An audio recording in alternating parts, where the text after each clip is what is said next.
कर रहे हैं। अरे भले आदमी, जो भर्तियां हो रही है उनकी क्या दुर्गति है, कोई इसको देखने का भी चाहेगा कि नहीं चाहेगा? इस अधिकारी किस काम के हैं कि अगर इस कारण से बच्चों को जिस प्रकार के बर्निंग होता है कि वो परीक्षा की तैयारी करता है और पेपर आउट हो जाता है, कभी कुछ हो जाता है। ये चिकित्सा विभाग में रेडियोलॉजिस्ट के 1058 पद है, फिजियोथेरेपी इसके 30 पद है, टेक्नीशियन के 1119 पद है। भर्ती निकाली गई लेकिन अंतिम निर्णय नहीं हुआ। बिजली कंपनियों के विभिन्न पदों पर 2300 पदों की भर्ती, विज्ञप्ति जारी नहीं हुई अभी तक। पटवारियों की भर्ती की परीक्षा जनवरी 21 में तय थी, अभी तक आप इसके बारे में परीक्षा, इसमें 13 लाख विद्यार्थियों ने फार्म भरे हुए हैं और जो रोज सड़क पे आते हैं, क्योंकि नौकरी तो सबको चाहिए ना। कनिष्ठ अभियंता के 533 पद थे, इसमें 31,000 बच्चों ने इसमें भरा है, लेकिन पेपर लीक हो गया और उस पेपर लीक होने के बाद वो परीक्षाएं रद्द हो गई। उसका कोई जिम्मेदार नहीं। पेपर लीक हो जाए तो किसी अधिकारी कोई जिम्मेदारी नहीं है। मतलब कहीं तो एक आध को तो दाग लगाओ कि जिनके कारण से इतना बड़ा स्टेट को नुकसान होता है और उन बच्चों को जिस प्रकार की बर्निंग होती है मन में। आपका और मेरा बच्चा भी जब परीक्षा देता है ना तो उसको कितना लगता है। आपने देखा कि पुलिस की भर्ती निकाली आपने 5400 और एक ही दिन एक ही पेपर हुआ, लेकिन आपने मेरिट बना दी जिले के अनुसार। वो हाईकोर्ट गया, रिजल्ट रुक गया। अब ये छोटी छोटी गलतियों के कारण से मैं सोचता हूँ कि जिन बातों में आप समझते हो, ये ना मेरे यहाँ से मैं जब था तब ये जो दूर संचार की भर्ती निकाली थी 233 लोग, उसके ऊपर जो है ना लगभग 10,000 अभ्यर्थियों ने अप्लाई कर रखा है। लेकिन 4 साल बाद आपने एक आदेश निकाला, भर्तियां रद्द की जाती है। अब आप सोच लो, जिन लोगों ने इसमें अपनी योग्यता रखते थे उन बच्चों पर क्या गुजरती होगी। जिसको कभी कष्ट हो तो देखना चाहिए वास्तव में। अभी आपने देखा 31,000, शिक्षा मंत्री जी ने बड़ा खुश हुए 31,000 भर्ती निकाली हमने 3rd ग्रेड की, लेकिन उस पर रोक क्या लगा दी कि इसमें बीएड का विद्यार्थी नहीं बैठ सका। क्यों? अधिक योग्यता रखना पाप है क्या? आज दिन तक ऐसा नहीं हुआ, लेकिन उसके कारण से क्या हुआ, हाईकोर्ट ने आपको रिजेक्ट किया। रिजेक्ट करने का नहीं, बीएड वालों को मिलाओ। अब बीएड वालों को मिलाने के कारण से आपकी वापस परीक्षाएं गई अप्रैल में।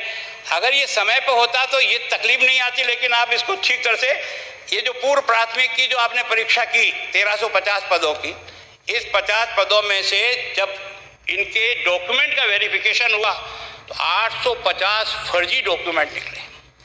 ये एक बहुत बड़ा धंधा और गैंग बन गई है राजस्थान में। नौकरी पाने के लिए, चाहे वो लाइब्रेरी में हो चाहे किसी में भी हो, बहुत बड़ी तादाद में कोई गैंग काम कर रही है जो इस प्रकार के इन बच्चों को फर्जी सर्टिफिकेट ला करके देती है और कई तो उस पर नौकरी लग गए। मैं आज विश्लेषण नहीं करना चाहता हूँ, कई आज की तारीख में आपके लगे हुए बड़े बड़े अधिकारी अगर ईमानदारी से उनके डॉक्यूमेंट चेक करो तो फर्जी निकलेगा। क्या इस प्रदेश का दुर्भाग्य नहीं है कि हम इस प्रकार की व्यवस्था को ठीक प्रकार से कर नहीं पा रहे हैं?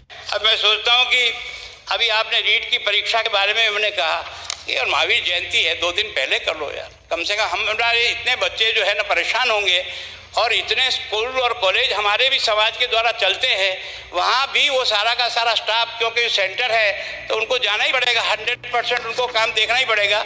अब इसमें मैं नहीं कह रहा हूँ कि इसको आप आगे करो, बच्चों को बहुत हार्ड बर्निंग होती है, चाहे वो बच्चा मेरा हो, किसी की परीक्षा देने के लंबे समय के बाद एक तारीख तय हुई और उसमें अगर कोई बदलाव,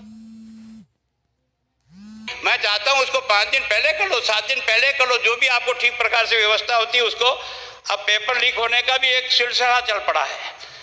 मैं मतलब आपने देखा होगी आरएस भर्ती 2013 978 पदों के लिए भर्ती निकाली गई आपने। अब उसके और 11 जून 14 को जारी भी किया। 11 जून जब पेपर लीक के कारण परीक्षा रद्द कर दिया। अब मैं सोचता हूँ कि इस स्तर की परीक्षाएं भी अगर पेपर लीक होने के कारण हो जाए और उसमें से किसी को सजा नहीं मिले, किसी को दाग नहीं लगे कि ये पेपर लीक हुआ कैसे, आखिर कौन जिम्मेदार इसका? मैं सोचता हूँ जो लोग मेहनत करते हैं ना, उन लोगों की पीड़ा को नहीं समझने का। ये एपीपी भर्ती 2011 आरपीसी की तरफ से 159 पदों के लिए 2011 में भर्ती की परीक्षा हुई। प्रश्न पत्रों में गड़बड़ी के चलते परीक्षा रद्द हो गई। अब आखिर कोई तो जिम्मेदार होगा। कांस्टेबल भर्ती 2018 जब मैं था, मैं जो इसमें अपनी गलती स्वीकार करने में कहीं डर नहीं है। मैं कहता हूँ 2018 भर्ती में है ना 15,000 कांस्टेबल भर्ती को हमने निकाला, लेकिन 7 मार्च 18 को कांस्टेबल भर्ती की ऑनलाइन भर्ती आयोजित हुई। पुलिस को 11 मार्च को प्रश्न पत्र आउट हो गया, ऐसी जानकारी मिली, हमने उसको निरस्त की। लेकिन उन बच्चों को तो कष्ट हुआ जो बच्चे परीक्षा देने, तो उन लोगों को भी तो आइडेंटिफाई करो यार, जिनके कारण से पेपर लीक हुआ यार। अगर हम उनको नहीं करेंगे तो फिर तो कोई मतलब नहीं निकलेगा। आपने देखा होगा कि इसी तरह से ये जो RPMT का 2014 का राजस्थान स्वास्थ्य विज्ञान का, इसी में पेपर लीक हुआ। इसी तरह से 6 जून को जारी हुई थी है ना, उसमें 86 सवालों में गड़बड़ी के चलते परीक्षा को रद्द करना पड़ा। पेपर सेटिंग ही ऐसा हो गया जिसमें 46 प्रश्न गलत थे। तो आखिर कोई तो लाइब्रेरियन के 2018 में राजस्थान कर्मचारी चयन बोर्ड की ओर से 7,000 पदों के लिए 29 दिसंबर 19 को आयोजित हुई पेपर लीक के चलते परीक्षा रद्द हुई। LDC भर्ती परीक्षा 2013 जो मैंने अभी आपको कहा वो रद्द की। JN सिविल डिग्री धारी भर्ती परीक्षा राज्य कर्मचारी चयन बोर्ड की ओर से JN सिविल डिग्रीधारी 533 पदों के लिए 6 दिसंबर 2020 को परीक्षा आयोजन और पेपर लीक होने के कारण से परीक्षा को निरस्त किया गया।